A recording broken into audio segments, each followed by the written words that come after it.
تشري محله دبا سعدا كيهو عدو تشري محله دبا سعدا. بسم الله الرحمن الرحيم. waxaan doonayaa inaan maanta aan ka hadlo oo aan shirkan sharaa'id u qabtay waxa weeye inaan ka hadlo heshiiskii hordhaca ahaa ay isla gaadheen guddidii u qaabilsanayd Somaliland iyo Soomaaliya wada hadallada hordhaca ah ee labada dawladood ay ku yeesheen magaalada London 22 iyo 22 bishan ay ku jirno ee June oo ay marti gelinayeen wadamada Ingiriiska, Norway, European Unionka oo ay goob joogaan iyaguna ka hayeen run ahaantii aniga marka aan fikrad ahaan ka dhiibto qaabka ay wada hadalladaas u dhaceen ama nuxurkii ka soo baxay wada hadalladaasi waxa ay u muuqdaan qaar faa'iido leh marka loo eego dhinacyo badan ama sideedii qodob ee ka soo baxay communique ay soo saareen labadii wafdi ee kilometriya Soomaaliya iyo Soomaaliya qodobada haddii aan ka hadlo horta waa markii ugu horeysay ee 22 sanadood ee ay Somaliland ka go'nayd Soomaaliya inteeda kale waa markii ugu horeysay taariikhda ee ay si siman oo laba geesooda ay Somaliland iyo Soomaaliya ay u yeeshaan wada hadal kaas oo beesha caalamku ay dhiirigelisay ama ay garawsatay baahida Somaliland ay u qabto sidii ay u noqon lahayd ama ay u kala bixi lahaayeen iyaga iyo Soomaaliya dadku siyaabo kala gedsan ayay uga hadleen arintaas ama si u arkaan siyaabo kala duwan ayay arintaas uga hadleen laakiin marka la eego arintaasi guul ayay u tahay Somaliland waayo Soomaaliya waxa ay muddada 22 sanadood ba ay garowshe ka bixin weyday in midowgii Soomaalida ee 60kii ay ahaayeen laba gobol oo waqooyi koonfur oo gumaystu kala gumaysan jiray oo isku tagay oo sameeyay Jamhuuriyadda Soomaaliyeed laakiin iminka ay beesha caalamku u sheegeen in midowgii 60kii ay ku yimi rabitaan labadii gobol ee Soomaalida oo midoobay oo jamhuuriyad samaystay iminkana haddii ay Jamhuuriyadda Soomaalida ay kala baxeen oo ay Somaliland iyo Soomaaliya u kala baxeen in loo helo qaab sharci oo ay labada dawladood ama labada wadan ay kala bixi karayaan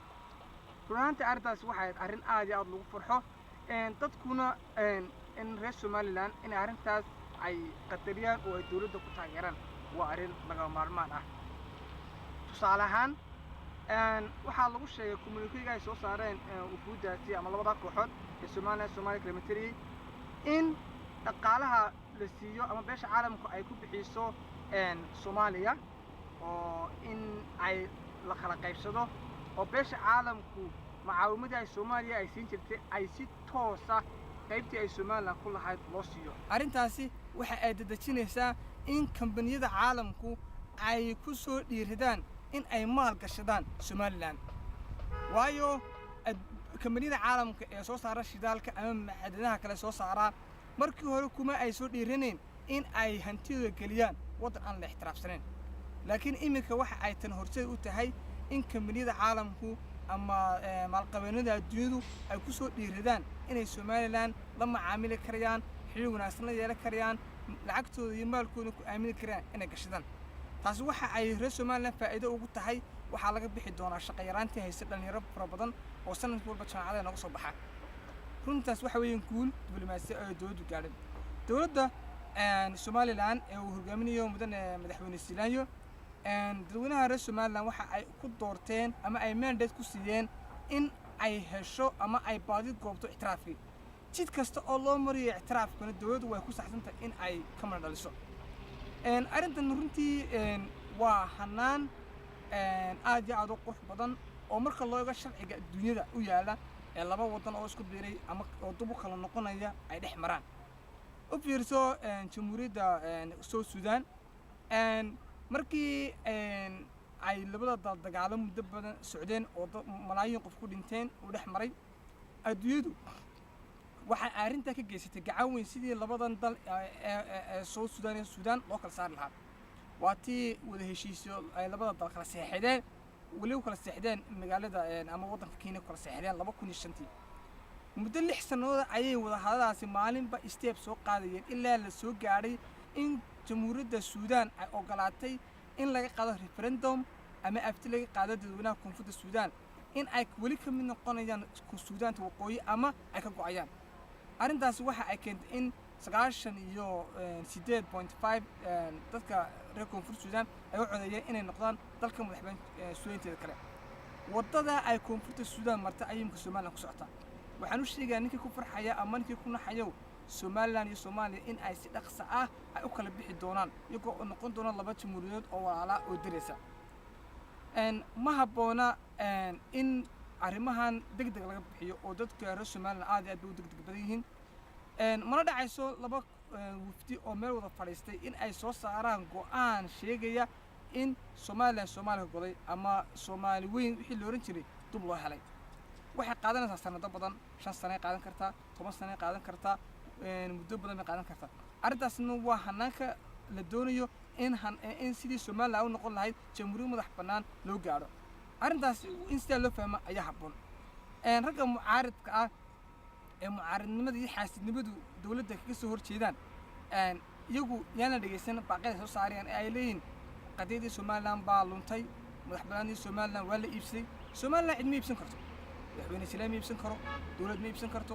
shakhsi ma iibsan karo koox yar oo wasiir ma iibsan karaan Soomaaliland qadiyadeedu waxa ay ka timi oo ka soo goday waa dadweynaha reer Soomaaliland aftidii laga qaaday dadweynaha reer Soomaaliland 2001 97 waxay u codeeyeen in Soomaaliland ay tahay dal madax bannaan oo aan ka madax bannaan Soomaaliya inteeda kale qodobka koowaad ee dastuurka jamhuuriyadda Soomaaliland wuxuu leeyahay jamhuuriyadda Soomaaliland waa dal madax bannaan oo aan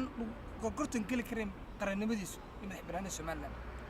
madaxweynuhu Soomaaliland ma iibsan karayo Soomaaliland xisbi ma iibsan karayo dawladdu wax ma iibsan karto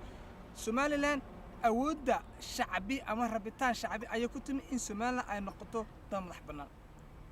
haddaba waxaan sheegayaa dhammaan cid kasta oo arrintan danaynaysa in aan la isku khaldin wada hadalka Soomaaliya ma aha baxalo dad lala farsan kareen ma Soomaaliya waa dad walaalaheena waa dadka aynu ka doonayno inay ugu horeeyaan ictiraafaan haddii Soomaaliya ictiraafto oo galaato inaynu waddan madax bannaan nahay oo ay ka tanaasulaan waxa la yiraahdo Soomaali weyn waxay noo sahlaysaa in bulshada caalamka inta kana ay ictiraafaan jamhuuriyadda Suudaan markay ka go'aysay waqooyiga Suudaan Salva Kiir waxa madaxweyne ku-xigeenkii waqooyiga Suudaan jamhuuriyadda Suudaan buu ahaa soo madaxweyne ku-xigeena ayuu noqday madaxweynihii ugu horeeyay ee koonfurta Suudaan ma aha in dadka mucaaradka ama danaha siyaasadeed leh in la dhageysto baaqyadooda ay ku cambaareen arrintan waxa aan ugu dambeyn aan u soo jeedinayaa dhammaan dadweynaha reer Soomaaliland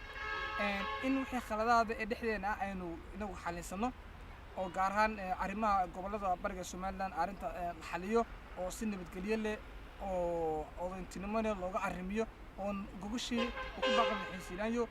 la dhamaystiro si Soomaaliland oo midaysan oo gacmaha haysta ay dal madax bannaan noqoto waxaan u soo jeedinayaa Soomaaliland guuli bashir baraaq soo jeedinaya horumar soo jeedinaya ilaahay waxaan ka baryayaa inuu ictiraaf degdeg ah siiyo si ay ugu noqdo beesha caalamka. Wassalaamu calaykum waraxmatullaahi wabarakaatuh.